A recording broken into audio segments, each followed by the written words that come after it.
El neoliberalismo, también llamado nuevo liberalismo, es la corriente económica y política capitalista, inspirada y responsable del resurgimiento de las ideas asociadas al liberalismo clásico o primer liberalismo desde las décadas de 1970 y 1980.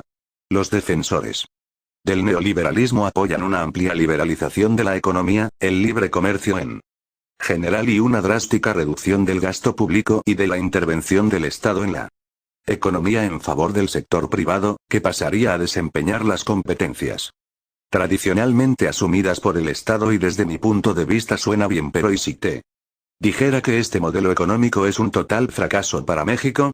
Hoy te hablaré sobre el fracaso total del neoliberalismo en México. Comencemos. 1, 2, 3, funk it.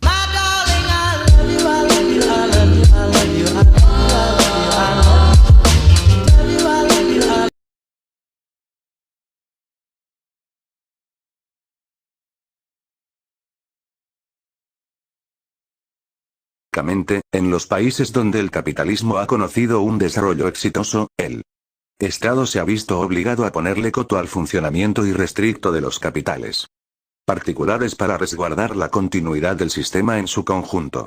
En este, como en otros casos, el ejemplo clásico es el de Inglaterra. Para la primera mitad del siglo XIX, las grandes ciudades inglesas habían experimentado un cambio acelerado en su fisonomía a causa del desarrollo industrial y la instauración de grandes zonas fabriles. La elevada demanda de mano obra propició un incremento súbito de la población obrera, concentrada en las regiones marginales de las urbes en condiciones paupérrimas. Mientras más se experimentaba el crecimiento de la economía, más feroz era la sobreexplotación a la que se veía sometida el conjunto de la población proletaria. Los empresarios ingleses empleaban indistintamente a hombres y mujeres, viejos y niños, sometiéndolos a jornadas de hasta 48 y 72 horas continuas, con salarios que ni siquiera alcanzaban para asegurar la subsistencia. La situación fue tan extrema que la población obrera decreció, generando un problema para el capitalismo en su conjunto. Bajo estas circunstancias extremas, para la quinta y sexta década del siglo XIX, el Estado se vio obligado a intervenir y comenzar a regular la explotación dentro de las fábricas.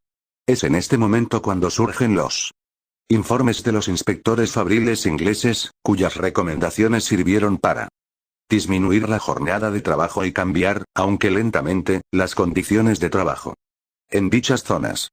De esa manera, para salvar al sistema de la voracidad de los capitalistas privados, el Estado tuvo que limitar su actuar. En México, por el contrario, el Estado se ha dedicado históricamente a protegerlos casi sin límites. Puesto que en sus primeras décadas como país independiente México apenas si logró una débil industrialización, los empresarios de la época se dedicaron fundamentalmente a la especulación, al agiotaje y al comercio.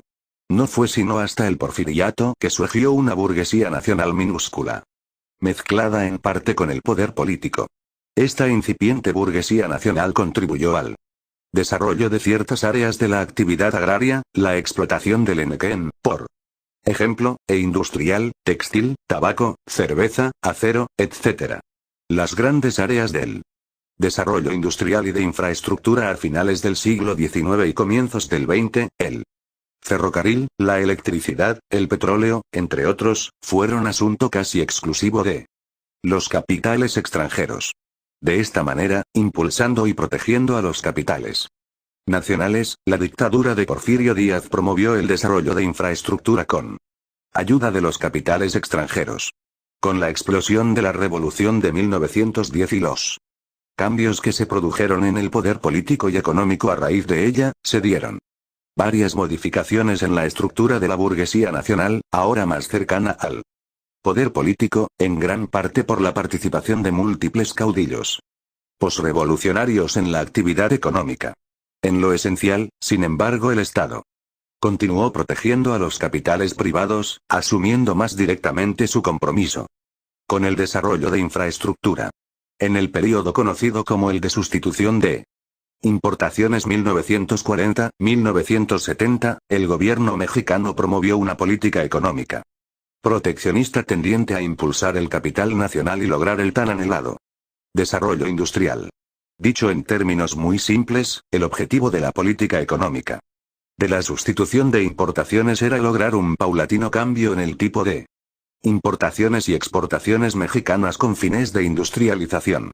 De exportaciones agrícolas e importaciones de productos manufacturados, se debía pasar a exportaciones de productos nacionales manufacturados e importaciones de ciertos insumos intermedios indispensables para la actividad industrial. En este esquema, el campo jugaba el papel esencial. Por un lado, debía proveer al Estado, a un precio razonable para el mercado internacional, los productos necesarios para la exportación, y, por el otro, debía surtir a las urbes de productos de primera necesidad a bajo precio para mantener estable los salarios, facilitando así las inversiones y la actividad empresarial, amén de las subvenciones, exenciones y múltiples apoyos a los empresarios. No obstante, la sobreexplotación del campo y los cambios en el mercado internacional, la sustitución de insumos primarios por bienes sintéticos, llevó al modelo a la quiebra, la cual se pudo paliar, momentáneamente, gracias al auge petrolero, cuyo fin, en 1982, marcó la decadencia del régimen revolucionario y la política económica proteccionista. Durante todo este tiempo, la oligarquía económica mexicana había gozado de todos los privilegios posibles, mostrando cierta solidez en áreas del sector de productos intermedios, acero, vidrio, cemento, entre otros, y telecomunicaciones. Sin embargo, esa solidez, que había formado a un grupo muy compacto de grandes empresarios, se basaba, como dijimos, en la sobreexplotación del campo, y de los campesinos, que nunca logró modernizarse, en los bajos salarios y en el apoyo irrestricto del Estado en todos los niveles. A escala interna, la competencia era casi nula, el capital financiero limitado y no se había desarrollado un verdadero mercado nacional, independiente de la promoción estatal a partir de subsidios. Y es, en este contexto, que comienza el período de desregulación económica y de privatizaciones a escala masiva. Puesto que la burguesía mexicana era y es una cuestión de grupos compactos, las privatizaciones aceleraron aún más la concentración de capitales, sellando el contubernio entre los privatizadores, los políticos de alto rango, y los capitalistas, nacionales y extranjeros, o bien híbridos, que se convirtieron en poderes fácticos decisivos para la definición de las políticas económicas y sociales en todo el país.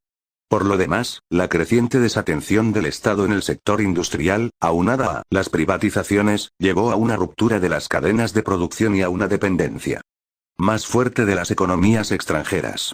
Así lo explica Lorenzo Meyer en Nuestra tragedia persistente / la democracia autoritaria en México, debate. A partir de 1994, el DLCAN aumentó notablemente las exportaciones mexicanas, pero no hizo crecer mucho a la economía en su conjunto y finalmente no pudo evitar la desindustrialización del país. Hoy, en términos relativos, México está menos industrializado que hace 30 años. Y, lo que es peor, en ese período el crecimiento real del PIB ha sido de los más bajos en América Latina. Para los de abajo todo ello significó una catástrofe.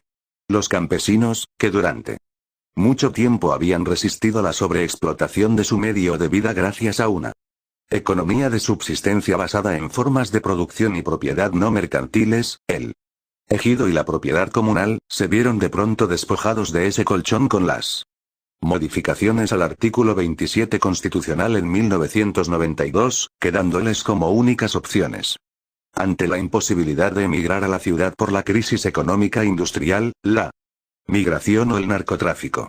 Los obreros, por su parte, frente a la caída radical de sus salarios, la flexibilización del mercado laboral y el desempleo, se vieron obligados a buscar otras fuentes de empleo, entre ellas las que ofrecían la economía informal y la criminalidad. La oligarquía mexicana se volvió, así, un poder fáctico, ultraconcentrado, que en ningún caso contribuye al desarrollo nacional ni al bienestar colectivo.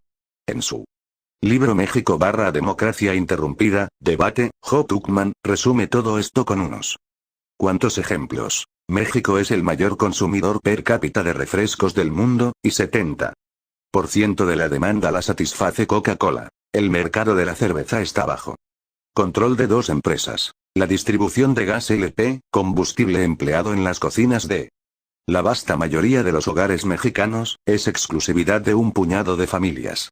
El transporte aéreo, la banca y la distribución de medicamentos son universos restringidos. Debido al hecho de que un pequeño número de empresas ofrecen la casi totalidad de los servicios y los intentos por romper dichos bastiones rara vez tienen éxito y eso sin tomar en cuenta a las empresas de telecomunicaciones y de bienes intermedios, como el cemento, el vidrio y otras tantas. Lejos de limitar los monopolios, promover la competencia e impulsar un verdadero mercado interno, el Estado se encarga de proteger a las empresas monopólicas con enormes exenciones de impuestos y de rescatarlas cuando fracasan, cargándole a la nación el costo de sus errores, como en el caso de los rescates bancario y carretero. El Estado al servicio de una burguesía híbrida, nacional y griega, extranjera, con interferencia de intereses políticos, que, lejos de impulsar, bloquea el desarrollo económico nacional, condenándolo al crecimiento mediocre y a la crisis perpetua. La conclusión es obvia. El principal obstáculo para el desarrollo de la economía capitalista en México son los propios capitalistas. 2. La miseria de la política y las alternativas.